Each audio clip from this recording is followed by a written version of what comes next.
अच्छा आनंद लीजिए आप लोग। अच्छा अपन भाई भाई है, इतने अपने में तकरार ना करो तो भाई आई किसे। आइए आइए सर कुछ सुनाइए। वाह निकाल रहे हैं क्या सर?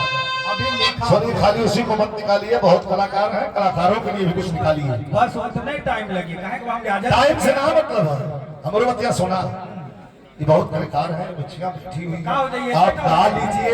गाने के बाद इन कलाकारों का भी थोड़ा ध्यान रखिए। एक अंतरा में गुरु बिहारी लग जाए। भाई गुरु बिहारी से ना मतलब तू के कार्यक्रम में आ लो, गुरु बिहारी लग। गुरु बिहारी तू गणेश तक चला, तब चलेगा, लेकिन बच्चों का विधान पहले बैठा वाले हो गया होता। कुछ देवा वाले को के बैठा जब हमके गावे के कह दिला तब सोचला कि का दिन गुरु घराने से भाग जाए ना गई है कि नहीं। छोड़ा की मत पूछा, गुरु घराना भागे वाला आदमी है। सबके 1000 संसद की तरफ से जितने कलाकार हैं सबको 1000 ताली बजा के सम्मान करा। सब कलाकार अपना नाम लिखा के दो। अब वही 1 लाख लेना और भी के संतोष नहीं होता। अभी और कमी है। ये सर आपको मैं आँख से नहीं कहेंगे तो किसी रखा भी रखा आके माला पहना वाला सम्मान करा है हम ही है। हर दम ताली और बजा दो भैया।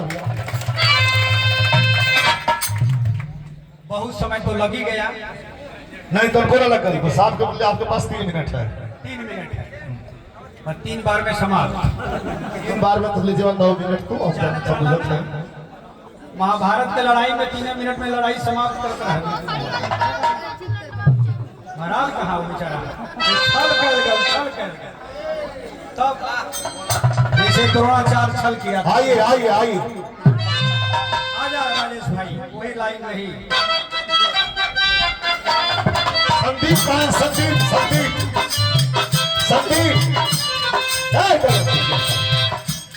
जे गुरु के चरण में मन रमाय जाई, जे गुरु के चरण में मन रमाय जाई, जिंदगी सधाय के चरण में मन रमाय जाई, जिंदगी सधाय जाई।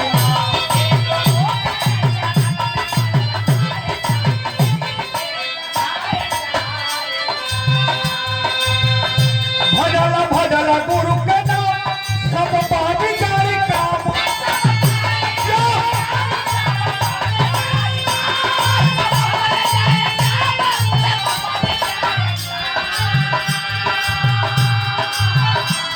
सब बन जाए काम, सब बन जाए काम।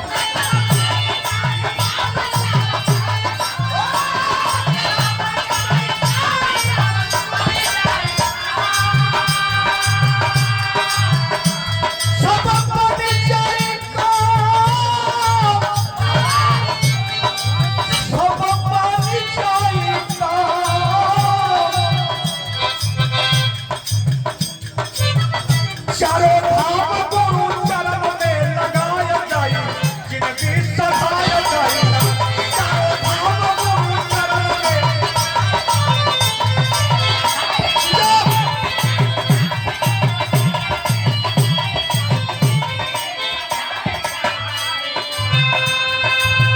दूसरी लाइन गुरु चरण में अमृत धारा, गुरु चरण में अमृत धारा, पूजन राम कृष्ण प्यारा।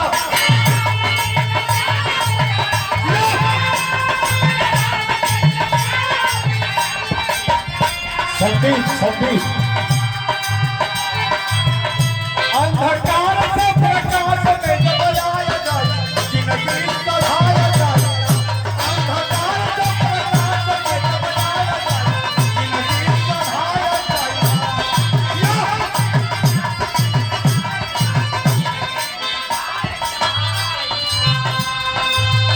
अभी बैठा रहा 1 लाइन गुरु खड़ा खाली 1 लाइन बहुत ज्यादा। चला हम खड़ा है तो चलो थोड़ो गुरु बिहारी गुरु गणेश, गुरु बिहारी गुरु गणेश, प्यारे लाल